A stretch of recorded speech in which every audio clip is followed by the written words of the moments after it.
आजकल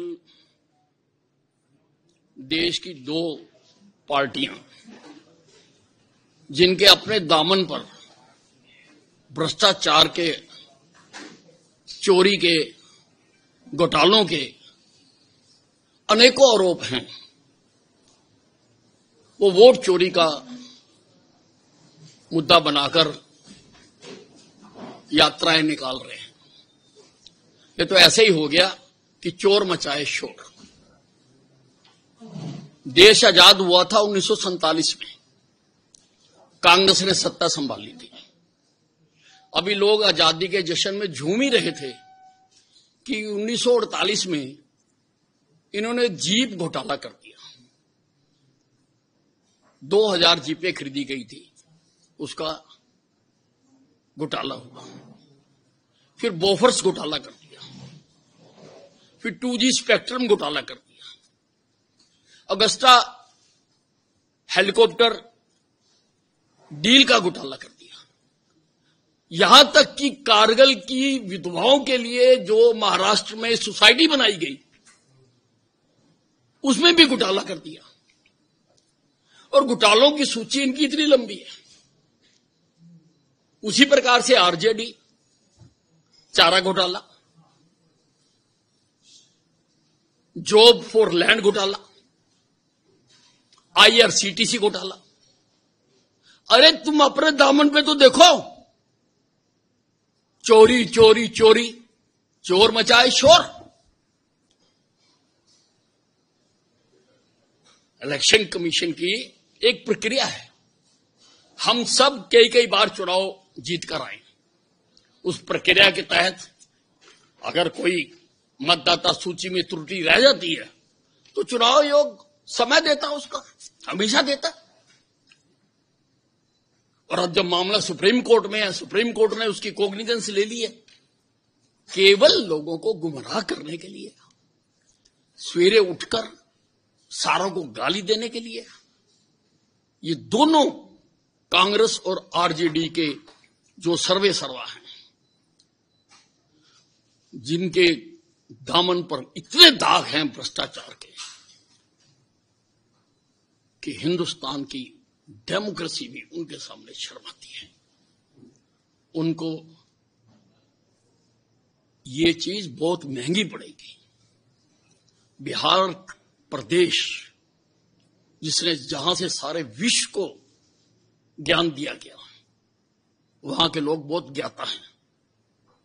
वो जानते हैं कि ये आजकल किस लिए शोर मचा रहे हैं, और चुनाव में इनको वो इसका सबक सिखाएगी बिहार की जनता। तो सब 4 दिन विधानसभा का सेशन चला है, अंदर भी बाहर भी विपक्ष लगातार लॉ एंड ऑर्डर की सिचुएशन को लेकर आपकी सरकार पे सवाल उठा रहा है। लेकिन मैं समझता हूं कि विधानसभा में पूरी चर्चा होने के बाद मुख्यमंत्री जी ने उसका आंकड़ों सहित जवाब दे दिया, और विपक्ष उसको सहन नहीं कर सका और वो मैदान छोड़कर भाग गए। अगर उनके पास कुछ था तो वहां वो जवाब देते, लेकिन उनके पास कुछ था नहीं कहने के लिए। और सब चीजों का, हर चीज का, कब कब कौन कौन सा क्राइम हुआ, कब कब किस राज्य में कितने आंकड़े थे, कितने रेप थे, कितने मर्डर थे, उन सारों का तुलनात्मक कल सारा सदन में बताया गया है। और विपक्ष का काम है अपनी आवाज को उठाना, लेकिन सरकार ने आंकड़ों सहित उनको जवाब दिया। पंजाब आम आदमी पार्टी के नेता और दिल्ली आम आदमी पार्टी के नेता लगातार सवाल उठा रहे हैं। सौरभ भारद्वाज उनके नेता, उन पे ईडी की रेड हुई है और वो कह रहे हैं कि भाजपा ये सब बदले की भावना से करवा रही है। देखिए, ये जो पार्टियां हैं, चाहे आप पार्टी है, चाहे कांग्रेस पार्टी है, इनका एजेंडा है। इन्होंने बैठ के तय कर रखा है कि देश की जितनी भी प्रजातांत्रिक संस्थाएं हैं, जो ऑटोनोमस संस्थाएं हैं, उनको डैमेज करना है। फिर चाहे वो CBI हो, चाहे ED हो, चाहे चुनाव आयोग हो, या कोई और जो भी ऐसी प्रजातंत्र को बनाए रखने के लिए जो संस्थाएं हैं, क्योंकि इन्होंने हमेशा तानाशाही की है। इनको ऐसी स्वतंत्र जो संस्थाएं हैं वो इनको पसंद नहीं आती। ये तानाशाही प्रवृत्ति वाली पार्टियां हैं और ये तो चाहती है कि देश में तानाशाही होनी चाहिए और कोई इंडिपेंडेंट संस्था किसी चीज में हस्तक्षेप ना करे। कई राज्यों में भारी बाढ़ है और पहाड़ दरक रहे हैं, उसमें कल आपने विधानसभा में इशू उठाया भी, तो भारी नुकसान हो रहा है, क्या आप इसको कहें? देखिए, सारे सरकारों ने इसके लिए पूरी तरह से सचेत हैं और विधानसभा में भी जो नुकसान हुआ है उसके बारे में बताया गया और सरकार पूरी तरह से उसके लिए उनको मदद पहुंचाने के लिए पूरी तरह से सरकार तैयार है। और जो कल या परसों भी हादसे हुए तो प्रधानमंत्री ने भी उनके ऊपर जो कल वैष्णो देवी में जो दुर्घटना हुई है पहाड़ खिसकने से, जो 23 से ज्यादा लोग इसमें अपनी जान गंवाई है, प्रधानमंत्री जी ने भी कल उसके लिए शोक व्यक्त किया है।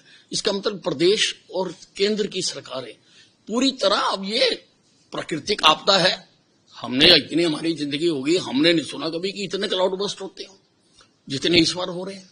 अब ये तो जो पर्यावरणवादी हैं वो इसके बारे में विचार कर रहे होंगे, नहीं तो उनको करना चाहिए कि भैया क्लाउड बस्ट क्यों हो रहा है इतना, पहले नहीं होता था।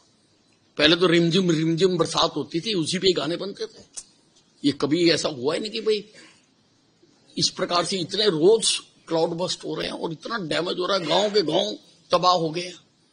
तो सरकार पूरी तरह से हर आदमी की मदद करने के लिए तैयार है और इंफ्रास्ट्रक्चर को रिस्टोर करने के लिए भी पूरी तरह से उसकी तैयारियां की जा रही है।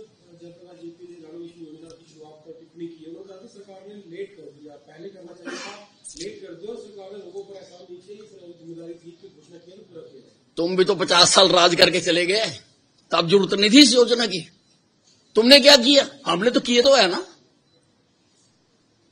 इनसे अच्छे काम बर्दाश्त ही नहीं होते क्योंकि इनको दूसरे कामों की आदत है।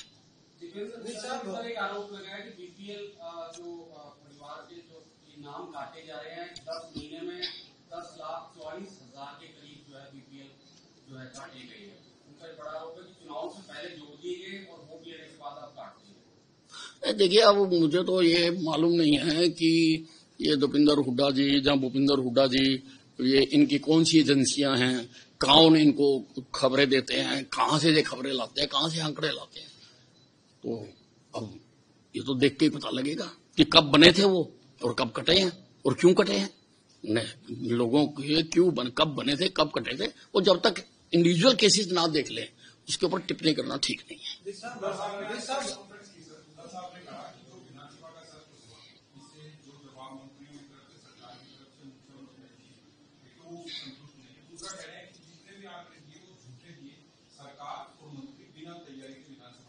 That is contempt of house.